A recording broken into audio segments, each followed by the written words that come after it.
ನಮಸ್ಕಾರ. ಅಜ್ಜಿ ಕಿಚನ್ಗೆ ಸ್ವಾಗತ. ಇವತ್ತು ಕಡಲೆಕಾಳು ಮತ್ತು ಸುವರ್ಣಗೆಡ್ಡೆ ಹಾಕ್ಬಿಟ್ಟು ಒಂದು ಸಾಂಬಾರು ಮಾಡ್ತಾಯಿದ್ದೀನಿ. ಸುವರ್ಣಗೆಡ್ಡೆ ಅಂದರೆ ಇದು ಹಚ್ಬೇಕಿದ್ರೆ ಕೈ ಸ್ವಲ್ಪ ಎಣ್ಣೆ ಹಾಕ್ಕೊಂಡು ಹಚ್ಬೇಕು, ಇಲ್ಲದ್ರೆ ಕೈಯೆಲ್ಲ ನೆವೆ ಆಗುತ್ತೆ.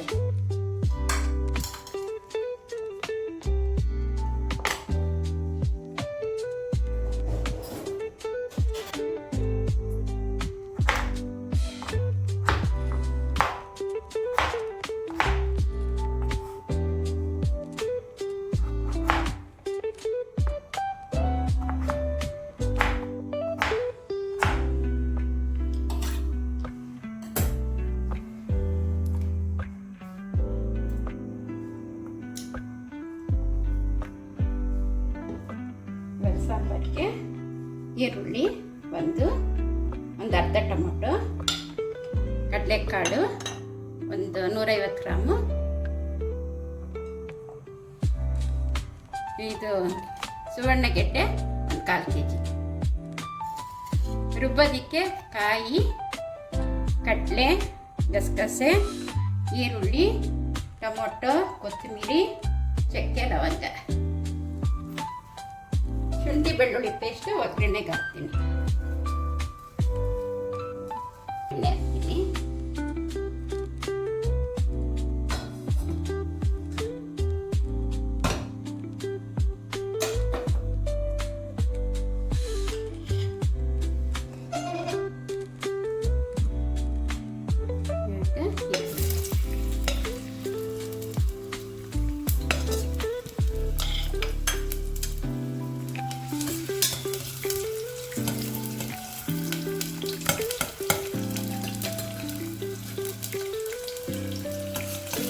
ಸ್ವಲ್ಪ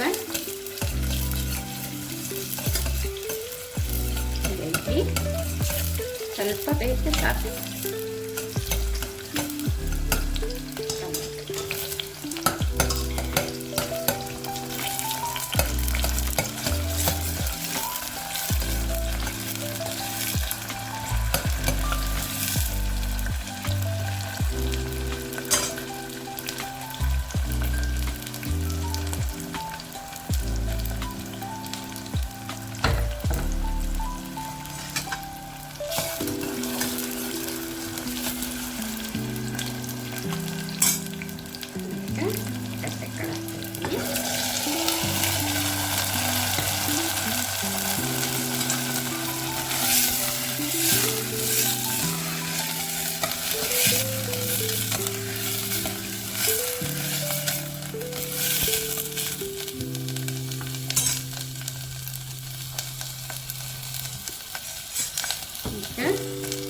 ಸುವರ್ಣಗೆಡ್ಡೆನ ಹಾಕ್ತೀನಿ.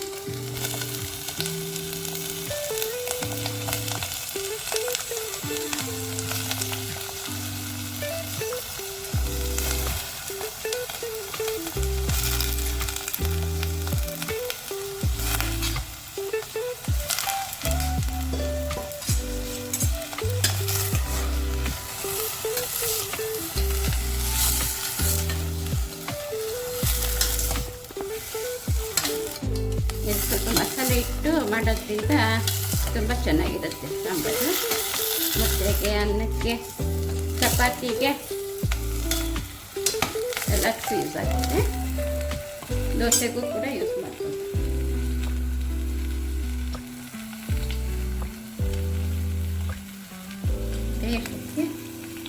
ರೆಡಿ ಮಾಡ್ತೀನಿ. ಅದು ಸ್ವಲ್ಪ ಎಲ್ಲ ಎಣ್ಣೆಯಲ್ಲಿ ಬೇಯಲಿ, ಅಷ್ಟೊತ್ತಿಗೆ ರುಬ್ಬೋದಕ್ಕೆ ರೆಡಿ ಮಾಡ್ಕೊಳ್ತೀನಿ. ಕಾಯಿ ತುರಿ, ಕಡಲೆ, ಗಸಗಸೆ, ಚಕ್ಕೆ, ಒಂದು 3 ಲವಂಗ. ಜಾಸ್ತಿ ಮಸಾಲೆ ಹಾಕೋದು ಬೇಡ, ಲೈಟಾಗಿದ್ದರೆ ಸಾಕು. ಟೊಮೊಟೊ, ಕೊತ್ತಂಬರಿ,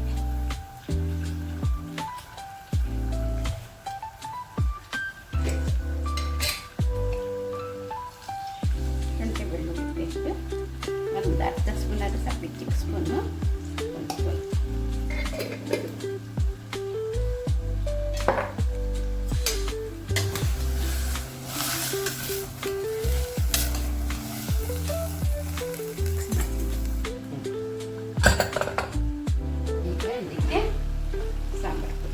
ಹಾಕ್ತೀನಿ.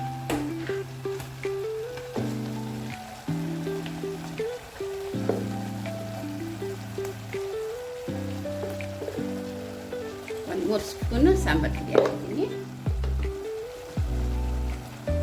ಆಮೇಲೆ ಸ್ವಲ್ಪ ಖಾರ ಜಾಸ್ತಿ ತಿಂತೀವಿ, ನಿಮ್ಗೆ ಎಷ್ಟು ಬೇಕೋ ಅಷ್ಟು ನೋಡ್ಕೊಂಡು ಹಾಕ್ತೀವಿ. 1 ಸ್ಪೂನು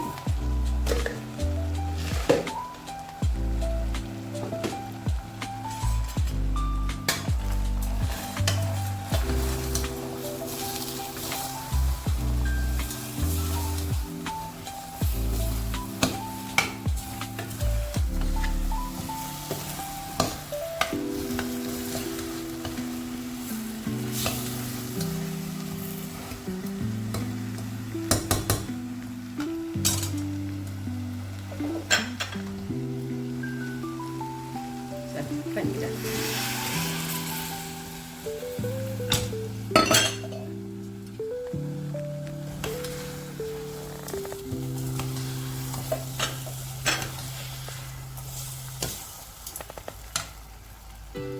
ಒಂದೆರಡು ನಿಮಿಷ ಇರಲಿ.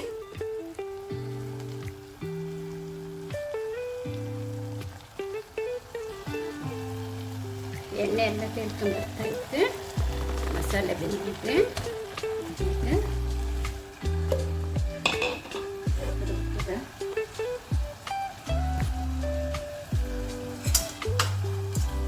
ರುಬ್ಬಿರೋ ಮಸಾಲೆ ಎಲ್ಲ ಹಾಕಿ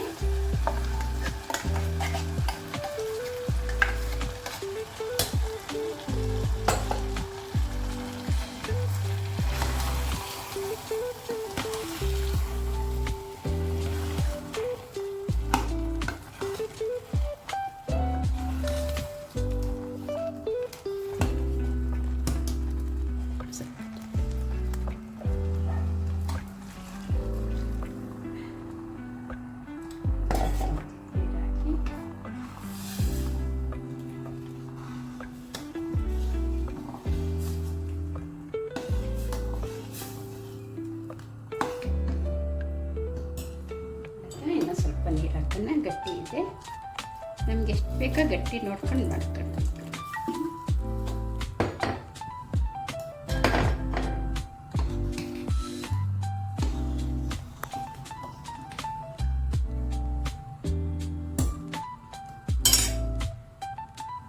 ಈಗ ಎಲ್ಲ ಹಾಕಿದ್ದಾಗಿದೆ. ಇವಾಗ ಕುಕ್ಕರ್ನಲ್ಲಿ ಇಟ್ಟು 3 ವಿಷಿಲ್ ಹಾಕ್ಸೋಣ.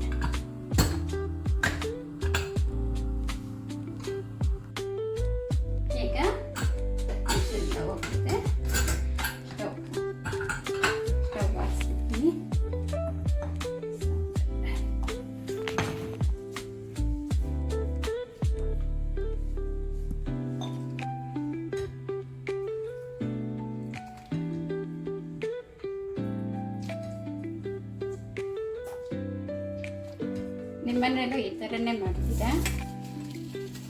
ನಿಮ್ಮನೇಲಿ ಯಾವ ಥರ ಮಾಡ್ತೀರಾ ಅಂತ ಹೇಳಿ.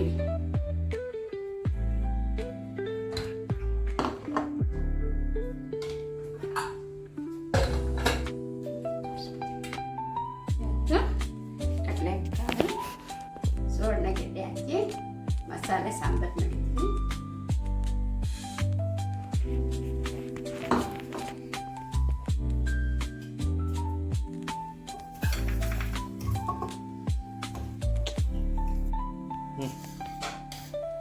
ಇವಾಗ ಬಿಸಿ ಬಿಸಿ ಮುದ್ದೆಗೆ ಸ್ಪೂನ್ ತುಪ್ಪ,